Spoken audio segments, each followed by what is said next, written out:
Hi guys, welcome to today's video. This video is going to be about how I made my newest doll. She's called Plox, the unicorn bunny. So she has a little unicorn horn that's made out of epoxy sculpt. She's got a unicorn, coloured body, resin head, painted eyes, and a wire armature. So this little one will be available, and if she already hasn't been adopted, you can find her in my shop at creaturesofnat.com. And above always, my patrons will have early access to any dolls, so if she has gone, that's why. So if you want to have early access to my dolls, you can head over to my Patreon, and you can join, and it's for all tiers as well, so you don't have to spend a whole lot of money. But yes, so if you want to know how I made her, then stay tuned and keep watching. Alright, so starting off with the resin cast of a sculpture I have moulded in monster clay, cast in and then cast in resin. And this particular one has painted eyes this time, just because I wanted to have really dark eyes, so I thought there was no real point to actually have glass eyes with this one. I have done black glass eyes before, which very similar effects, but this time I decided to paint it. So I'm just using some basic chroma acryl acrylic paint, and it's water-based paint, and then I'm going around and just adding a little bit of an iris. So it's a pretty dark brown iris this time, just to break it up a little bit and give it a little bit more character. You can't really see it from a distance, but up close you can.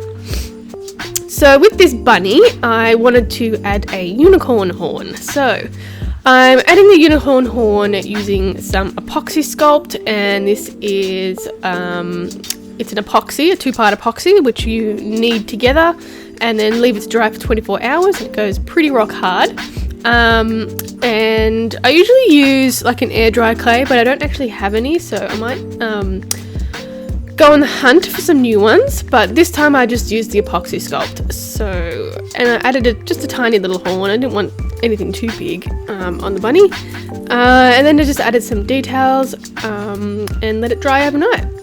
Moving on to the fur, and I've had this faux fur for a long time. I made a bear out of it and something else, a raccoon out of it as well. So I had a little bit left, and it's like the right amount for my bunny doll. So I drew the patterning around the backing of the fabric, and then slowly cutting it out using a small pair of sharp scissors. So a little bit of a closer look at the fur, and you can see it has a purpley undertone. It's kind of like a lavender tone, so if you shave it or cut it or trim it, whatever, you basically lose all of the colouring, and you'll just be left with the purple under fur. So just always keep in mind when you have coloured tipped fabrics, that if you trim them, you lose the tipped colouring. So like I said, cutting it out with a small pair of sharp scissors, and I prefer to use small scissors just because I have better control. I'm doing another video on my Patreon on some tools that you can use for cutting faux fur fabrics, so if you're interested in that, it'll be up in a couple of weeks, or maximum 2 weeks.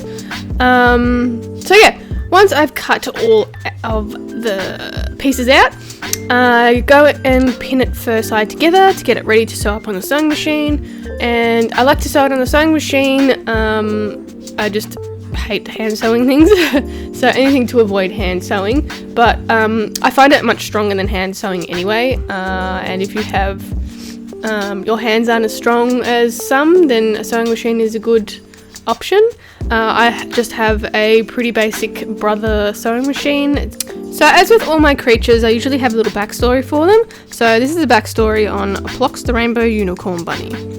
Rainbow unicorn bunnies are the sweetest creatures around. They love nothing more than to bring people and other creatures gifts, or what they deem as gifts. Both males and females grow silver-coloured horns, however the females are usually smaller. They tend to live in large colonies where everyone is equal and each will do their share for the colony. They usually reside in a span of different areas, from the white tribal lands Ankh to the blue tribal land Sa, and even in the land in the sky Wemkia. So that's their little story.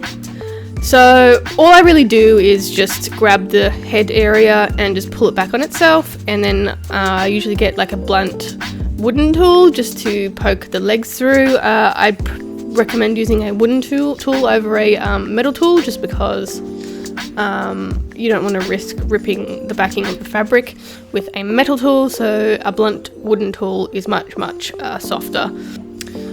So once I've flipped it the right way around, I can go ahead and start thinking about the armature. I always think about the armature before I actually cast the pieces. Depends on what I'm using, which either a wire or a ball and socket armature.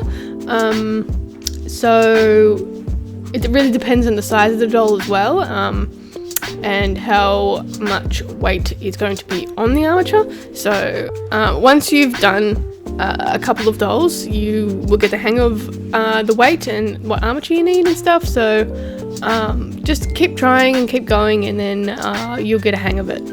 So what I'm doing is just picking the fur out of the seam lines, and then once I've done that, I can go ahead and put the armature in, attach the resin pieces. If you want to know how I make them, I have tutorials in my shop at creaturesofnat.com, and then I go ahead and attach the faux fur to the head. I like to do this first just so there's like a strong base before I move on to anything else. So once this is dry, I'll then add the stuffing, and then start sewing and gluing up everything else. But I want to make sure the neck is attached to the head first, just so I can apply some stress, forgot the word. Well, anyway, so what I'm going to do now is sew up all the loose ends. So I'm sewing up the leg first, and I'm using a ladder stitch. I have a ladder stitch video on my channel as well if you're interested in how to do that, and some good quality thread, and I like to use a thicker needle to do my sewing, and this is like one of my least favourite parts ever, is sewing the rest of it up. But once I've sewn it all up, then I use the same tacky fabric glue that I use for gluing the head on, to attach the fur to the resin pieces. And I really like this fabric glue. It works a treat when you're attaching fabrics to resin. I get it at Spotlight here in Australia, but I'm sure you can find something comparable in your country, maybe like Michael's or Joann's over in America. I'm sure there's plenty of things. And then go ahead and paint the unicorn horn before I apply the fur to the face, and I'm painting it silver using a Silver Lumiere by Jacquard. And then I go ahead and attach all of the fur. This is what it looks like before and after the shaving. So I gave it a little bit of a white chin as well, just to break it up a little bit and add a little bit more character. And then I go move on to furring the feet, and then this is what we have. So this little one will be available in my shop. My patrons had first early access to the doll, but you can head over to creaturesofnat.com to see if she's still available. You can also support me on Patreon, and I'd like to thank all my patrons that support me as of now. I really do appreciate it. You help me a lot. And you can also check me out on my social medias, Facebook and Instagram at Creatures of Nat. And don't forget to like and subscribe, and thank you for watching. Bye.